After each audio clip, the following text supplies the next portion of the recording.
Hi everyone, welcome to the Triple Point channel. If this is your first time being on the channel, please don't forget to subscribe. The subscribe button is at the bottom right of the channel.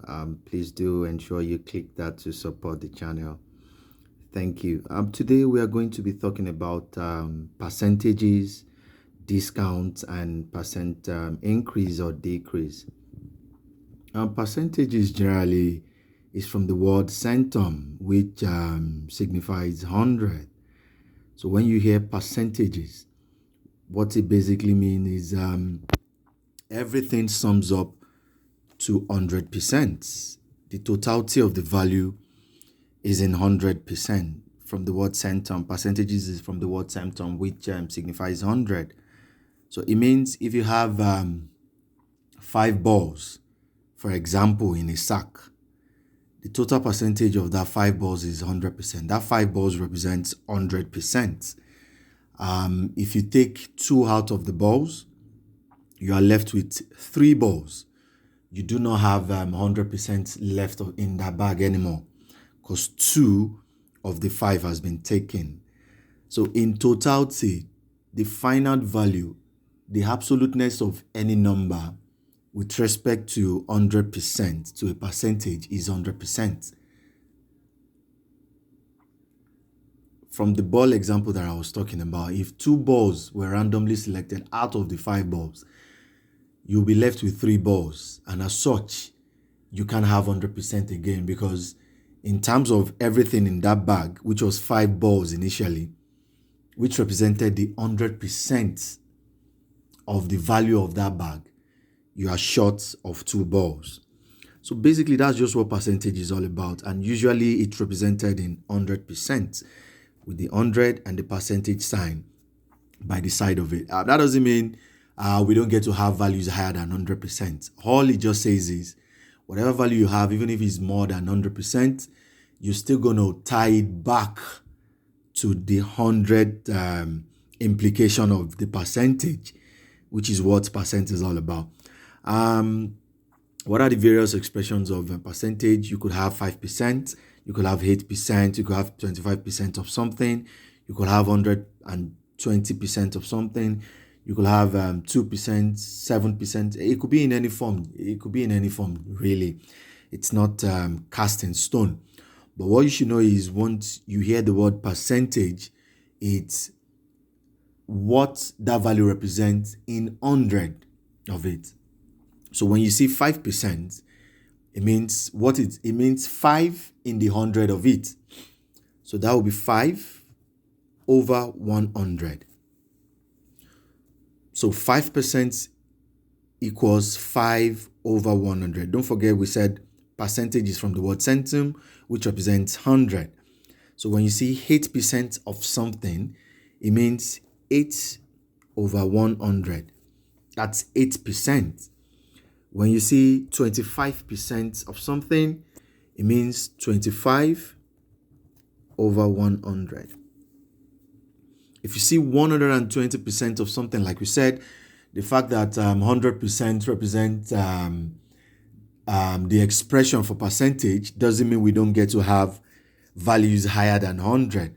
So when you see 100%, or when you see 120%, of something, what it simply means is it follows the same procedure. 120 in the 100 of it. So 120 over 100. That will be 120%. Again, 5% is 5 over 100. 8% is 8 over 100. 25% is 25 over 100. And 120% is 120 over 100. So let's look at some examples of where we could see the percentages in action, really. The 5%, let's say we want to find the 5% of an arbitrary value now, let's say 250. So 5% of $250. What will 5% of $250 be? All we have to do is just interpret what we said earlier. That will be 5 over 100 times $250, and that will be equal to we can just have that one on our calculator so that we save time. That will be $12.5. So the 5% of $250 is $12.5. That's the representation of the 5% of $250. Let's say 8% of say maybe $150. Again, 8% is 8 over 100 multiplied by the total value of what we want to find the percentage from. So meaning 100% is $150. We're trying to look at for the 8% of $150. And that would be $12 as well. What a coincidence, 12.5 and 12 as well. But then that's the beauty of math sometimes. 25%, which is like a quarter. 25% of let's say $300. 25% of $300. Again, we follow the interpretation. Percentage is that value over 100 times the total value that we want to find the percentage from. In this case, is $300. So that will be 0.25 times 300, and that will be $75. Here you could just, because 25% is a quarter, you could just 300 divided by 4 basically, and you have a value. And the same thing goes for 120% of let's say 450 bucks. So 120 over 100 times 450 bucks, and that will just be 1.2 times 450. It will be higher this time around, 540.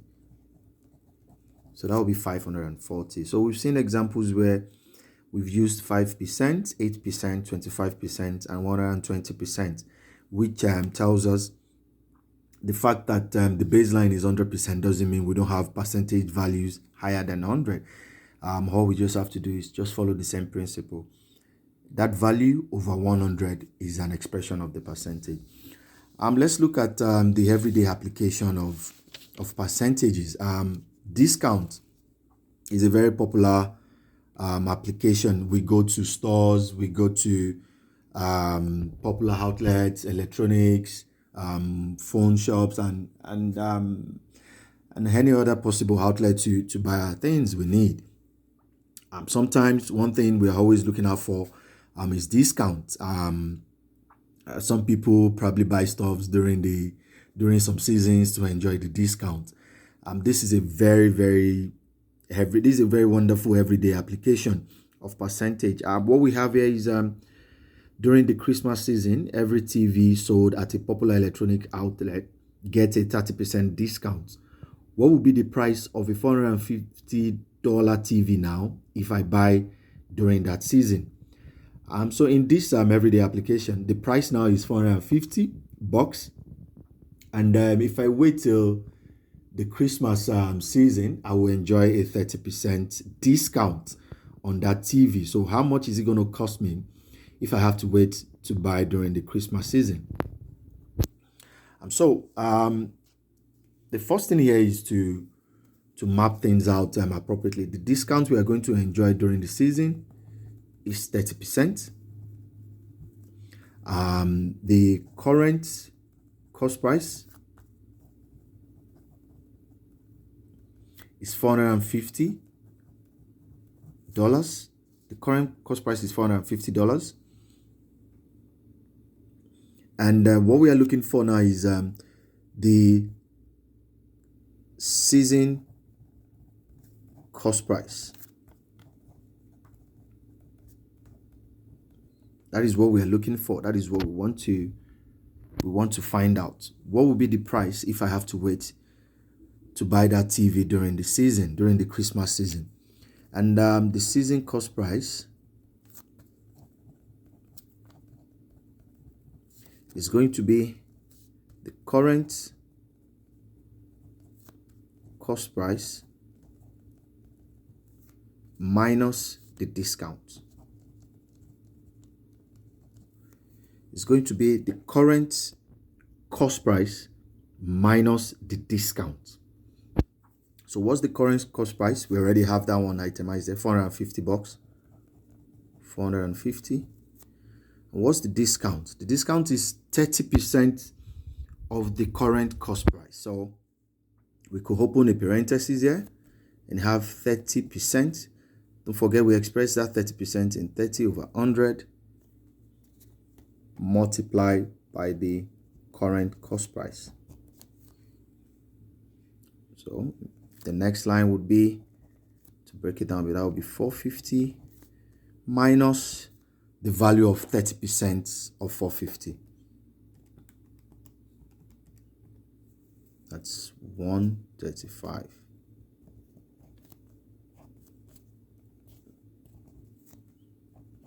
So the discount is $135. The current cost price is 450. So 450 minus 135 will be 315. So if I wait till Christmas to buy that same TV, I'll be paying $315 as against 450 if I were to pay without the discount. So this is a this is an everyday application of percentages when we go to buy our goods, our groceries, our TV, our iPhones, our Android phones, and we get to buy them at a discount.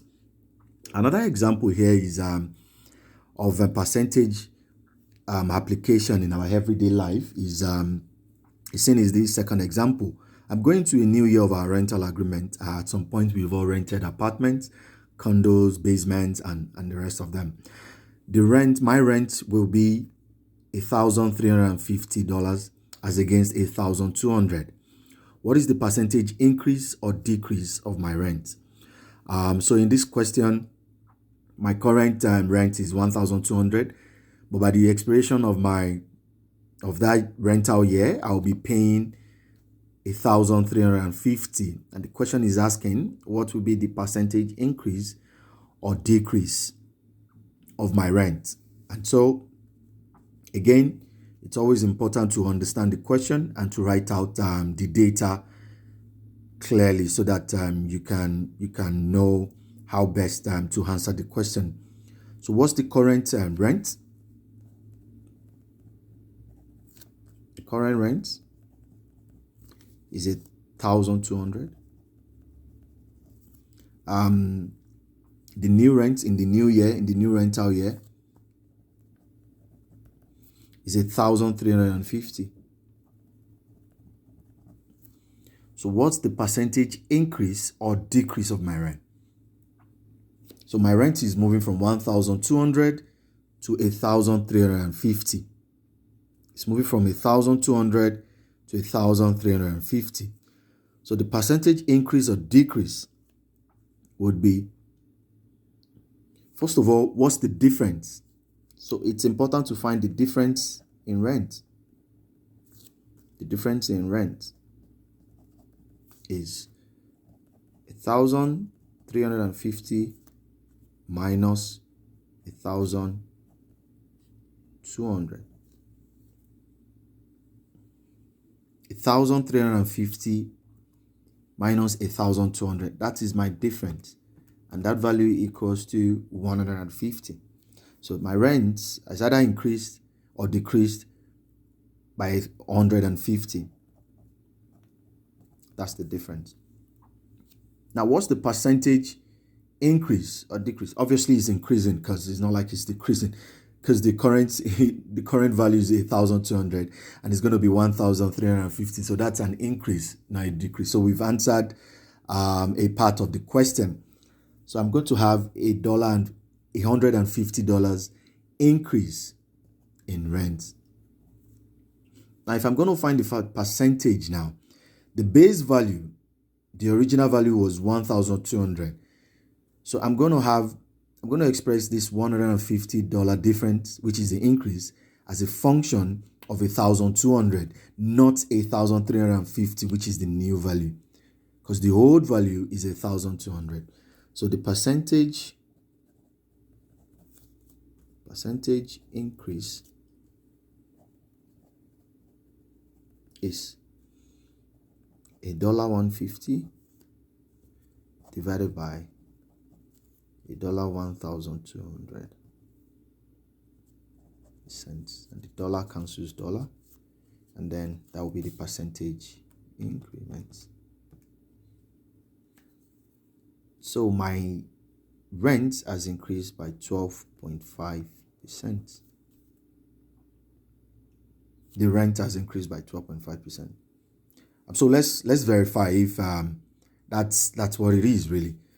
So let's go. 12.5% of $1,200. 12.5% of $1,200 will be 12.5 over 100 times $1,200.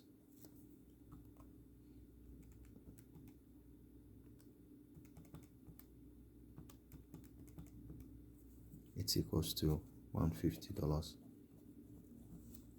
which is exactly what we got here initially. And that's it. That's the end of this video. Thank you. Don't forget to subscribe and support the channel. Bye.